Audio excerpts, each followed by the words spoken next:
Hi, I'm Scott from Beat Your Neighbor Fertilizer. Today we are going to be talking about deadheading and just general cleanup care of your plants and flowers. It's something that's very important to do, and is to go ahead and clean up your flowers, and to not only does it make them look prettier so that they can continue to bloom, but also the health-wise. And we want to clean up and make sure that we don't have any problems with flowers or foliage that falls and rots down, and that's where you can really get into some problems with problems in the soil.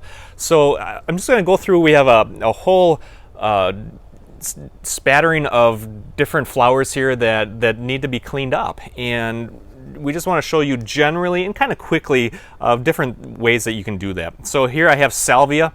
Salvia, it will go real tall and throw out flowers, and you want to go ahead and make sure that you clean them up. There's a few funky leaves here that just pluck them off. But when the flower is done, and I would just go through and take a scissors and make sure this is cleaned up with like a bleach or soaps, just so that you're not creating an infection where you cut.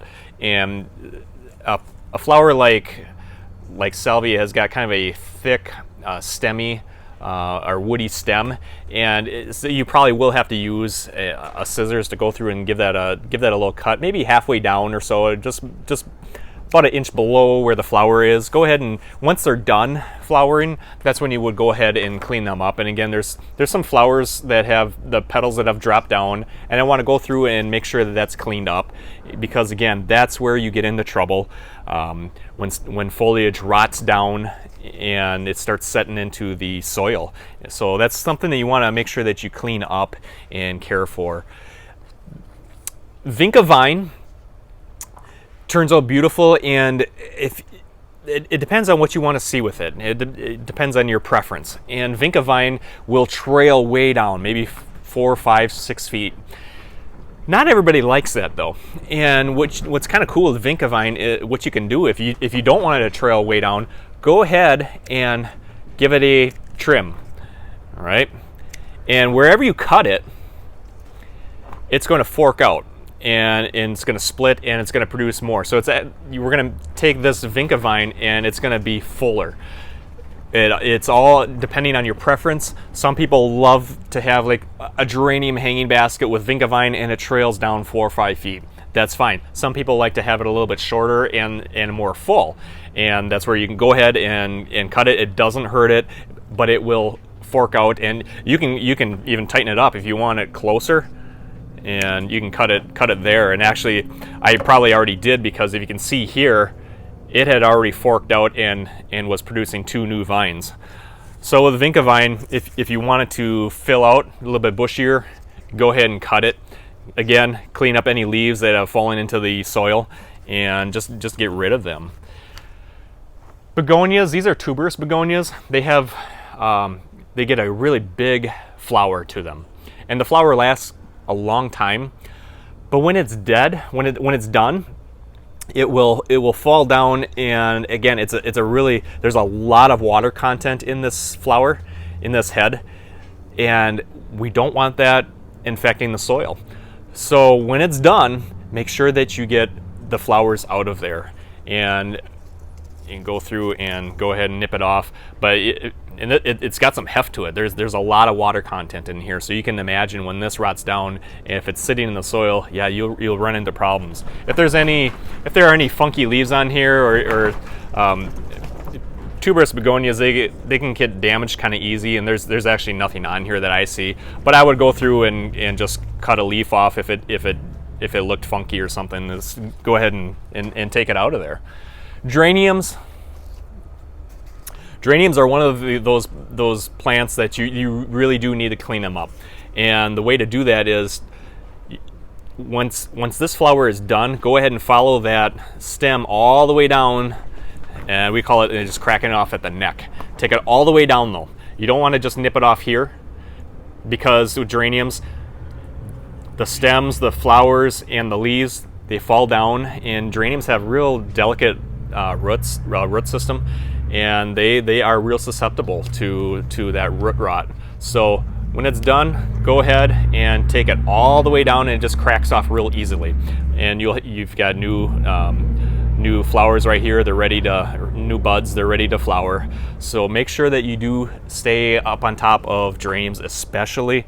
If you have a geranium hanging basket or a planter, I think the worst thing in the world is a geranium basket that's not cleaned up. I mean, they're real unsightly. So it does take a little bit of care in cleaning them up and keeping them from flowering and going again.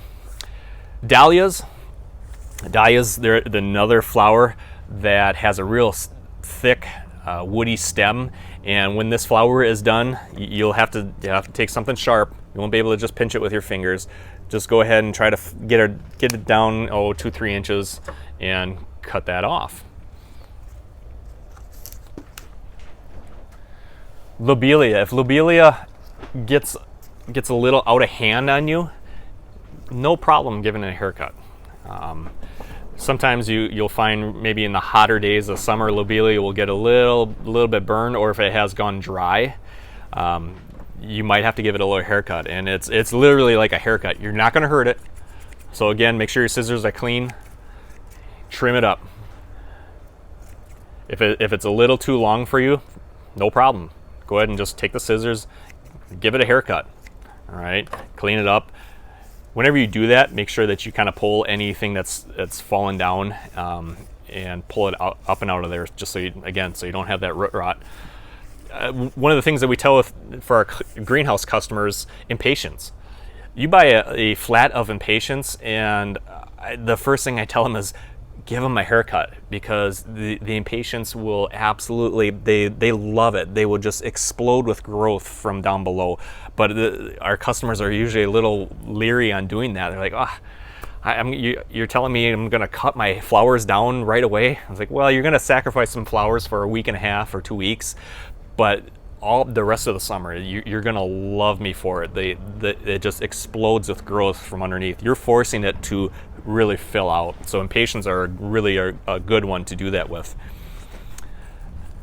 Lantana, again, when it's done, cut it.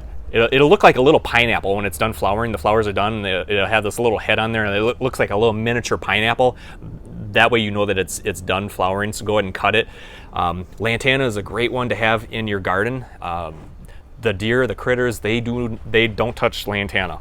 All right, it gives off a smell that they don't like, and they know to stay away from it. Same thing with marigolds.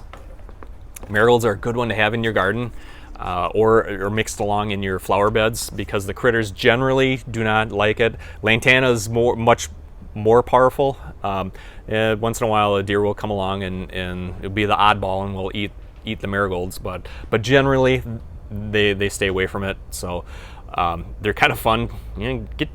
Don't let this be a burdensome task. Have fun with it. It's kind of fun to pop marigolds and keep these. Throw these down where you want to keep the critters from going in your garden. They don't like the smell of the marigolds, and just have fun with it.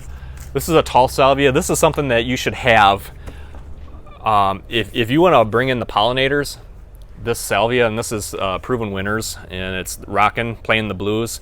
It gets really tall, 24 to 48 inches, and we absolutely love this. Anytime we go up to our salvia and we have different gardens in our yard, they are all over this one, all over the salvia. The pollinators, the bees, the butterflies, they absolutely love it. Once it's done, again, go ahead and take and nip it, give it a cut. Verbena is one that, if you have a mixed hanging basket and you really want to keep on top of it. And it's not burdensome, it's not hard, but when it's done, go through and give it a nip.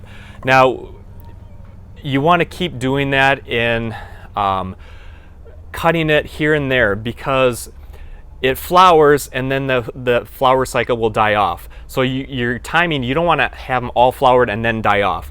Go through and clip here and there and just kind of keep on top of it so that you don't have all dead flowers at once. And again, just go through, nip it.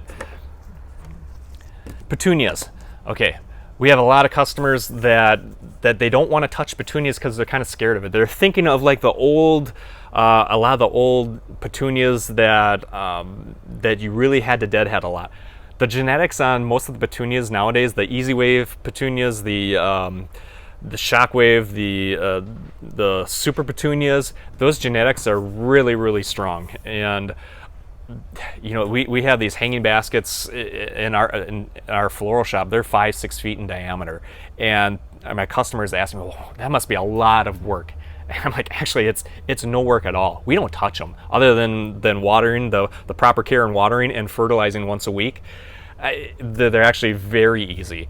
But there are some petunias that you might have to care for. I find that sometimes the reds and the blues, yeah, then you might have to go ahead and deadhead periodically. Again, real easy. Go through behind the flower, behind the foliage, and you just pinch that whole thing off. This is deadheading, okay? You want to get rid of that whole thing. Deadheading is not, on a petunia, is not necessarily just pulling the flower out. You actually want to go through and pinch that whole thing and get rid of that. And the reason is because its natural cycle is that flower will bloom, die off, and then it wants to reproduce itself. And there's a little seed pod in there that will throw the seeds. And sometimes my customers are like, oh my goodness, my petunia's got bugs on it. It's not bugs, it's actually the petunia seed. And petunias are real sticky. The leaves are real sticky, so they'll see it all over, and they say, oh, it's got little black bugs. They're not black bugs, that's actually petunia seed. So deadheading on petunias, make sure that you go through all the way and nip all the way back. So I hope that helps to kind of clear up some of the mystery of deadheading. Don't make it burdensome. Have fun with it. You know, you're getting outside in your garden, and have your kids or whatever. You know, make a good time of it. Stay on top of it so it's not so burdensome. So it's not like, you know, don't leave it for 2-3 weeks and then all of a sudden it's like, oh my goodness, I got this big chore. You know, just kind of stay on top of it, and if it's 5 or 10 minutes a day, then it's going to really help you. Be sure to go to our beatyourneighbor.com website, and we have a lot of information there. We'd love you to put in your email address and sign up for the newsletter. You will automatically, we'll send you a promo code right away for the Beat Your Neighbor fertilizer that you can use, and make sure you plug in that promo code before checkout. You can't do it after checkout. You have to do it. And there's an area that you can plug it in that promo code, but they'll take a certain percentage off. That's it if you sign up for the newsletter.